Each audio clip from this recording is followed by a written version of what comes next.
ನಮಸ್ಕಾರ ವೀಕ್ಷಕರೇ, ನಾನು ಪಿಯೋನೋ ಬೇಸಿಕ್ ಚಾನಲಿಂದ. ಸೊ ನಮ್ಮ ಚಾನೆಲ್ ಬೆನಿಫಿಟ್ ಏನಂದರೆ ಎ ಟು ಝೆಡ್ ಅಂದರೆ ABCDEFG ಆ ಥರ A to Z ಕಲಿಸಿ ಆಮೇಲೆ A for apple, B for ball ಅಂತ ಹೇಳ್ಕೊಡ್ತೇವೆ. ನಮ್ಮ ಗುರುಗಳು ಹೇಳಿರೋದು ನಿಮಗೆ ಖಂಡಿತ ಅದರಲ್ಲೇ ಹೇಳ್ತೇನೆ, ಅಂದರೆ ಅದನ್ನು ಶೇರ್ ಮಾಡ್ತೇನೆ. ನಾವು ಗುರುಗಳು ಹೇಳಿರೋದು A to Z ಹೇಳಿ ಆಮೇಲೆ A ಫಾರ್ ಆ್ಯಪಲ್ ಹೇಳ್ಕೊಡ್ತಾ ಇದ್ದಾರೆ. ಅದನ್ನು ನಾನು ನಿಮಗೆ ಹೇಳ್ಕೊಡ್ತೇನೆ ಖಂಡಿತ. ನಾವು ಅವ್ರ ಹತ್ರ ಕಲ್ತಿರೋದೇ ನಿಮಗೆ ನಾವು ಕಲಿಸೋದು ಇದೆ. ಸೊ ನಮ್ಮ ಚಾನೆಲಿಂದ ಯಾರಿಗೆಲ್ಲ ಉಪಯೋಗ ಆಗ್ಬೋದು ಅಂತ ಹೇಳಿದ್ರೆ, ಖಂಡಿತ ನೀವು ಪಿಯೋನೋ ಪರ್ಚೇಸ್ ಮಾಡಿರ್ತಾರೆ ಅಂದರೆ ಹೊಸ್ದಾಗಿ ಪಿಯೋನೋ ಪರ್ಚೇಸ್ ಮಾಡಿ ಮನೆಯಲ್ಲಿ ಅವ್ರ ತಂದೆನೋ ತಾಯಿಯೋ ಗಿಫ್ಟ್ ಕೊಟ್ಟಿರ್ತಾರೆ. ಅವರಿಗೆ ಆಪ್ರೇಟ್ ಮಾಡೋದು ಹೇಗೆ ಅಂತ ಗೊತ್ತಿರಲ್ಲ, ಅಂದರೆ ಕೀಸ್ ಜಾಸ್ತಿ ಇರೋದ್ರಿಂದ ಅವ್ರಿಗೆ ಕನ್ಫ್ಯೂಷನ್ ಖಂಡಿತ ಆಗುತ್ತೆ. ಸೊ ಹೊಸ್ದಾಗಿ ಕ್ಲಾಸ್ ಜಾಯ್ನ್ ಆಗ್ತಾರೆ, ಅಲ್ಲಿ ಹೇಗೆ ಕನ್ಫ್ಯೂಷನ್ ಇರುತ್ತೆ ಅವ್ರಿಗೂ ಕೂಡ. ಮಾಸ್ಟರ್ ಹೇಳಿರ್ತಾರೆ, ಆ ಕೀಸ್ ಬಗ್ಗೆ ಹೇಳಿರ್ತಾರೆ, ಬಟ್ ಅದು ಸ್ವಲ್ಪ ಗ್ರೂಪಲ್ಲಿರೋದ್ರಿಂದ ಅವ್ರಿಗೆ ಕ್ಲಿಯರ್ ಹೇಳಿರಲ್ಲ, ಸ್ಲೋವಾಗಿ ಹೇಳ್ಕೊಡ್ಬೇಕಂತ. ಇವರಿಗೆ ಇಮಿಡಿಯೇಟ್ ಕಲಿಬೇಕಂತ ಆಸೆ ಇರುತ್ತೆ, ಅವರಿಗೆ ಖಂಡಿತ ಇದು ಬೆನಿಫಿಟ್ ಆಗುತ್ತೆ. ಯಾರು ಹೊಸ್ದಾಗಿ ಜಾಯ್ನ್ ಆಗಬೇಕು ಅಂತ ಪ್ಲ್ಯಾನ್ ಮಾಡಿರ್ತಾರೆ, ಕ್ಲಾಸ್ಗೆ ಹೋಗಬೇಕು, ಅದು ಹೋಗ್ಬೋದು ಇಲ್ವೋ, ಇದು ಈಸಿ ಆಗುತ್ತೋ ಕಷ್ಟ ಆಗುತ್ತೋ ಅನ್ನೋ ಕನ್ಫ್ಯೂಷನ್ ಇರ್ತಾರೆ, ಅವ್ರಿಗೂ ಖಂಡಿತ ಉಪಯೋಗ ಆಗುತ್ತೆ. ಸೊ ನಾವು ಫಸ್ಟು ಏನು ಮಾಡಬೇಕಂದ್ರೆ ಕೀಸ್ ಬಗ್ಗೆ ತಿಳ್ಕೊಬೇಕು.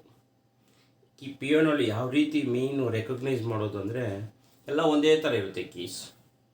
ಸೊ ನೋಡಿ, ಇದು 2 ಕೀಸ್, ಆಮೇಲೆ ಇಲ್ಲಿ 3 ಕೀಸ್, 2 ಕೀಸು ಪ್ಲಸ್ಸು 3 ಕೀಸು. ಇಲ್ಲಿ ನೋಡಿ, ಇಲ್ಲಿ 2 3, ಇಲ್ಲಿ 2 3, ರೈಟಿಗೆ ಲೆಫ್ಟಿಗೆ, ಇಲ್ಲಿ 2 3, ಇಲ್ಲಿಂದನೇ ಸ್ಟಾರ್ಟ್ ಮಾಡಬೇಕಾಗುತ್ತೆ ಕೀಸ್. ಅಂದರೆ ಆಪ್ರೇಟ್ 7 ಕೀಸ್ ಇರುತ್ತೆ ಇಲ್ಲಿ. ಅದೇ ಥರ ಇಲ್ಲಿಂದ 7, ಅದೇ ಥರ ಇಲ್ಲಿಂದ 7, ಅದೇ ಥರ ಈ ಕಡೆ ಲೆಫ್ಟಿಗೆ 7 7. ಸೊ ಇದು ಐ ಪಿಚ್ಚು, ಇದು ಲೋ ಪಿಚ್ಚು ಅಂತಾರೆ. ಸೊ ಇದನ್ನು ಆಮೇಲೆ ನಿಮಗೆ ಖಂಡಿತ ಹೇಳ್ಕೊಡ್ತೇನೆ. ಫಸ್ಟು ನಮಗೆ ಕೀಸ್ ಬಗ್ಗೆ ತಿಳ್ಕೊಳ್ಳೋಣ. ನೋಡಿ, ಈ 7 ಕೀಸು ಪ್ಲಸ್ ಇದಕ್ಕೆ 5 ಕೀಸು ಅಂದರೆ black white keys. White keys 7 ಇರುತ್ತೆ, ಇದಕ್ಕೆ 5 ಇರುತ್ತೆ. ಯಾವುದು ಬ್ಲ್ಯಾಕ್ ಅಥವಾ ಶಾರ್ಪ್ ಕೀಸ್. ಏನಕ್ಕೆ ಅಂದರೆ ಎರಡಕ್ಕೆ ಶಾರ್ಪ್ ಇರಲ್ಲ, ಯಾವುದಕ್ಕೆ ಈಗಿರಲ್ಲ, ಬಿಗಿರಲ್ಲ. ಸೊ ನೋಡಿ, ನೋಡೋಣ ಇವಾಗ. ಇದು C, D, E, F, G, A, B. ಸಿಗೆ ಶಾರ್ಪ್ ಕೀ, ಡಿಗೆ ಶಾರ್ಪ್ ಕೀ, ಈಗಿರಲ್ಲ. ಅದೇ ಥರ F sharp key, G sharp key, A sharp key, ಅದೇ ಥರ ಬಿಗೆ ಶಾರ್ಪ್ ಕೀ ಇರಲ್ಲ. ಇಷ್ಟೇ ವೀಕ್ಷಕರೇ, ಮೇಯ್ನ್ 7 ಕೀ ಪ್ಲಸ್ ಈ 5 ಶಾರ್ಪ್ ಕೀಸಿಂದ ಇಡೀ ಮ್ಯೂಸಿಕ್ ನಿಮ್ಮ ಕೈಯಲ್ಲೇ ಬರುತ್ತೆ. ಅಂದರೆ ಇದನ್ನು ಪ್ರಾಕ್ಟೀಸ್ ಮಾಡಬೇಕಷ್ಟೆ. ಅಂದರೆ ಮೆಮೊರೀಸಲ್ಲಿ ಇಟ್ಕೋಬೇಕು. ಅಂದರೆ ಯಾವ್ಯಾವುದು ರೆಕಗ್ನೈಸ್, ನಾನು ಹೇಳ್ದಂಗೆ ಕೀಸು ಮೆಮೊರಿ ಅಂದರೆ ರೆಕಗ್ನೈಸ್ ಮಾಡ್ಕೋಬೇಕು, ಪ್ರಾಕ್ಟೀಸ್ ಮಾಡಬೇಕು. ಯಾವ ರೀತಿ practice? C C, D D, E E, F F, G G, ಆ ಥರ ಎ ಎ, ಬಿ ಬಿ, ಅಥವಾ ಒಂದೇ ಸಲ, ಅಥವಾ ಎರಡೆರಡು ಸಲ, ಮೂರು ಸಲ. ನೀವು ಎಷ್ಟು ಬೇಗ ಪ್ರಾಕ್ಟೀಸ್ ಮಾಡ್ತೀರಾ ಅಷ್ಟು ಬೇಗ ನಿಮಗೆ ಫಿಂಗರ್ ಮೂಮೆಂಟ್ಸು ಬರುತ್ತೆ. ಸೊ ಫಸ್ಟು ಸ್ಟಿಕರ್ ಹಾಕ್ಕೊಳ್ಳಿ, ಅವಾಗ ನಿಮ್ಗೆ ಈಸಿ ಆಗುತ್ತೆ ಯಾವುದು ಸಿ, ಯಾವುದು ಡಿ, ಯಾವುದು ಇ, ಎಫ್ ಅಂತ. ಆಮೇಲೆ ನೀವು ವಿತೌಟ್ ಸ್ಟಿಕರ್ ಆರಾಮಾಗಿ ನೀವು ಪ್ಲ್ಯಾನ್ ಮಾಡ್ಕೋಬೋದು ವೀಕ್ಷಕರೇ. ಸೊ ನಮ್ಗೆ ಇಲ್ಲಿ ಸ್ಟಾರ್ಟಿಂಗಲ್ಲಿ ಜಸ್ಟ್ ಒಂದು ಇಂಟ್ರೊಡಕ್ಷನ್ ಕೊಡಬೇಕು ಅಂತ ಕೊಟ್ಟಿದ್ದೀವಿ. ಖಂಡಿತ ನೆಕ್ಸ್ಟು ವಿಡಿಯೋಲಿ ಲೆಸನ್ ನಂಬರ್ 1 ಅಂತ ಸ್ಟಾರ್ಟ್ ಮಾಡ್ತೇನೆ. ಲೆಸನ್ ನಂಬರ್ 1ನಲ್ಲಿ ಏನಿರುತ್ತೆ ಅಂದರೆ